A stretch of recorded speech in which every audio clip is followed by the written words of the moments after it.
Episode की शुरुआत में यहाँ पे हमसे एक क्वेश्चन पूछा जाता है कि आप साटोरू गोजो के बारे में क्या सोचते हैं। तो ये सारे के सारे स्टूडेंट्स भाई अलग अलग आंसर्स देते हैं। ज्यादातर लोग बोलते हैं कि वो एक बहुत बड़ा बेवकूफ है, लेकिन उसके बावजूद भी वो काफी ज्यादा ताकतवर है। तो यहाँ पे हमें एक फ्लैशबैक दिखाया जाता है जहाँ पे गोजो काफी ज्यादा थका हुआ होता है और उसके हाथ में ट्रांसफिगर्ड ह्यूमंस के सर होते हैं। ठीक है, यहाँ पे फिर से पहले का सीन दिखाया जाता है और गोजो इधर जब खड़ा हुआ होता है तो वो हानामी को देख के कहता है कि हे घासपूस, हम तीसरी बार मिल रहे हैं क्यों, है ना, तो इसलिए सबसे पहले मैं तुम्हें मारूंगा। जिसके बाद यहाँ पे गोजो आगे बढ़ता है और जब जोगो उसके ऊपर अटैक करता है तो भाई गोजो इधर जोगो की बाट लगा देता है, उसका हाथ तोड़ के फेंक देता है वो और हानामी को लात मार के बहुत दूर उड़ा देता है। जिसके बाद हानामी को पता चल जाता है कि ये सिर्फ और सिर्फ एक डिस्ट्रैक्शन है, जबकि गोजो असलियत में सिर्फ जोगो के पीछे है। उसने अपनी लिमिटलेस टेक्निक को यूज करना बंद कर दिया है, वो अपनी टेक्निक को एडजस्ट नहीं कर रहा और उसने इसी स्पेस के अंदर अपनी कर्स एनर्जी मैनिपुलेशन का इस्तेमाल करके अटैक करना शुरू कर दिया है। इसका मतलब मुझे भी पीछे हटने की जरूरत नहीं है। तो यहाँ पे भाई हानामी भी तैयार हो जाता है, अपनी टेक्निक का इस्तेमाल करना शुरू कर देता है वो। ठीक है, जोगो इसे देख के शॉक हो जाता है और कहते हैं हे हानामी, ये क्या कर रहे हो तुम, डोमेन एम्प्लीफिकेशन को डिसमिस मत करो।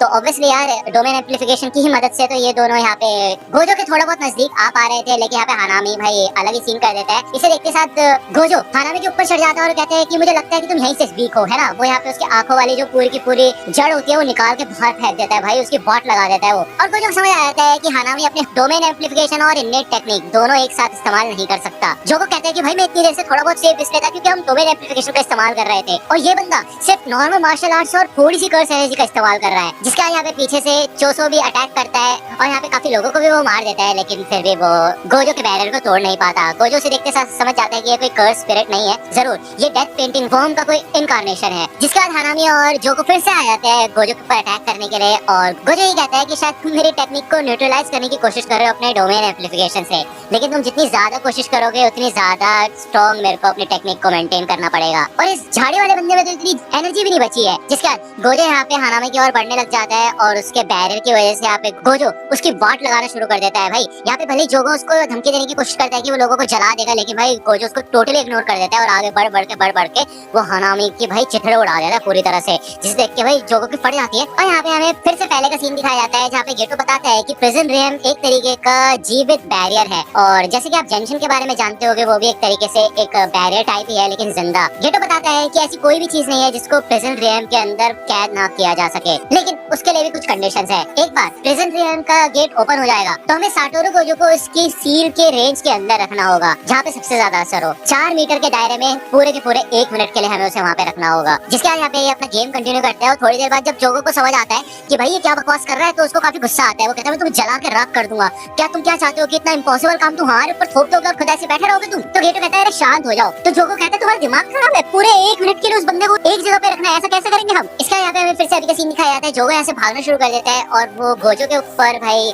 काफी सारे लोगों को फेंकना शुरू कर देता है जो कि उसके बैरियर की वजह से उसको छू भी नहीं पाते। यहाँ पे वो चोसो से मदद मांगता है और वो कहता है कि अगर तुमने कुछ नहीं किया तो मैं तुम्हें खुद मार दूंगा जान से। जिसके बाद यहाँ पे चोसो भी गोजो के ऊपर अटैक करने की कोशिश करता है, लेकिन इस अटैक से भी कोई मतलब नहीं है। गोजो समझ जाता है कि ये इतना ही कर सकते हैं, इससे ज्यादा ये कुछ भी नहीं कर सकते। जो लोग कर्स स्पिरिट्स को नहीं देख सकते उन्होंने मेरे को भी इग्नोर करना शुरू कर दिया है। अगर ऐसे ही चलता रहा तो ये जगह ओपन होने लगेगी और उसके बाद मैं उस वोल्केनो हेड को पकड़ सकता हूँ। तो मेरे को अपनी टेक्निक रिलीज करने की जरूरत नहीं है पहले की तरह। वैसे मैंने इनको पहले बता दिया कि मैं इनकी बॉट लगा दूंगा जरूर। वो उस डेथ पेंटिंग वाले बंदे के साथ मिलके इस क्राउड के बीच में से ही मेरे ऊपर हमला करने के सोचेंगे, लेकिन ये तो बात है कि मैं सबको नहीं बचा सकता। इसके बदले मैं इन सबको जान से मार डालूंगा, यानी कि एक्सरसाइज कर दूंगा। जो कुछ सोचता है भाई 20 मिनट तो हुए होंगे, क्या चल के रहेंगे। तो हमें यहाँ पे टनल के अंदर का सीन दिखाया जाता है। इधर गेटो होता है और कहते हैं अभी नहीं, अभी थोड़ा समय है, अभी साटोरू गोजो को और थोड़ा थकने दो। यहाँ पे हमें नीजी श्राइन के स्टेशन का सीन दिखाया जाता है, बिल्कुल पहले का सीन। जब यहाँ पे यूजी आता है तो वो देखता है कि यहाँ पे एक लड़की होती है और वो उससे पूछता है कि हुआ क्या। तो वो लड़की यही बताती है कि सबके सब लोगों को मॉन्स्टर बना दिया गया और ट्रेन में चढ़ा दिया गया। मेरे लिए जगह नहीं थी और ट्रेन फुल हो चुकी थी, इसलिए मेरे को यहीं पे छोड़ दिया गया। तभी यहाँ पे ये लड़की भी इधर एक ट्रांसफिगर ह्यूमन बन जाती है, जिसे देख के यूजी समझ जाता है कि माहितो इधर ही था। साथ ही साथ वो ये भी समझ जाता है कि भाई ट्रेन के अंदर उन मॉन्स्टर्स को चढ़ाया गया है जो कि भाई आगे बढ़ रही है साटोरू गोजो की तरफ। ओके, तभी इन लोगों का यहाँ पे ट्रेन की आवाज आती है और ये सारे के सारे लोग काफी ज्यादा खुश हो जाते हैं कि फाइनली चलो ट्रेन तो आई, ये लोग यहाँ से निकल पाएंगे।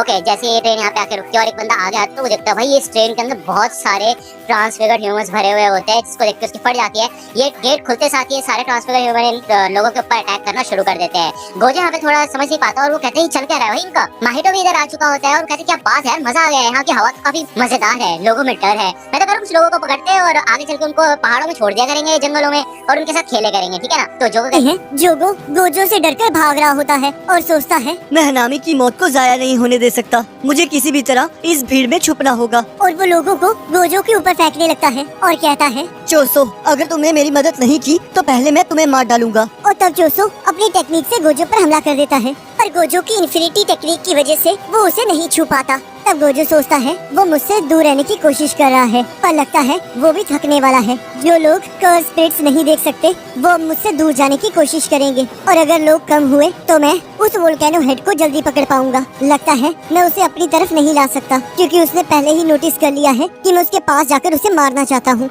और अगर उसने उस डेथ पेंटिंग की मदद से लोगों पर हमला कर दिया तो फिर बहुत बड़ी प्रॉब्लम आ सकती है। तो इसलिए मुझे माफ कर देना, मैं सबको नहीं बचा सकता, पर मैं इन सभी कर्स स्पिरिट्स को जरूर मार सकता हूँ। तब यहाँ जोगो सोचता है, अब तो 20 मिनट भी गुजर चुके हैं, क्या अभी तक भी वो तैयार नहीं है? और यहाँ गेटो कहता है, गोजो सातोरो अभी भी शांत है, तुम्हें उससे और भी ज्यादा गुस्सा दिलाना होगा। और यहाँ हम देखते हैं जैसे ही इटाडोरी एक लड़की के पास जाता है वो लड़की कर्स स्पिरिट में कन्वर्ट हो जाती है। और तब हम यहाँ देखते हैं स्टेशन पर एक ट्रेन आ जाती है जिसके अंदर ह्यूमन ट्रांसफॉर्म्ड स्पिरिट्स होते हैं, और वो बाहर आकर लोगों पर हमला कर देते हैं। और तब वहाँ माहितो भी आ जाता है, और तब जोगो उसे हनामी की मौत के बारे में बताता है, और तब माहितो गोजो पर हमला कर देता है, पर गोजो की इन्फिनिटी टेक्निक की वजह से वो उसे नहीं छू पाता। तब गोजो सोचता है क्या ये वही पर्सन है जिसके बारे में हनामी ने बात की थी, और तब गोजो माहितो पर हमला कर देता है, पर माहितो उसके हमले को डॉज कर देता है और कहता है, चलो मैं तुम्हें ह्यूमंस के बारे में एक बेकार सी चीज बताता हूँ कि ये बहुत ज्यादा है। और तब हम देखते हैं वहाँ बहुत सारे ह्यूमंस ऊपर से गिरने लगते हैं। तब गोजो सोचता है क्या यहाँ ऊपर भी कोई कर्स स्पिरिट या फिर कर्स यूजर है, और तब हम देखते हैं माहितो और चोसो सारे ह्यूमंस को मारना शुरू कर देते हैं। और तब माहितो सोचता है, मैं जानता हूँ कि सातोरो गोजो इटाडोरी से अलग है, वो उससे काफी ज्यादा खतरनाक है।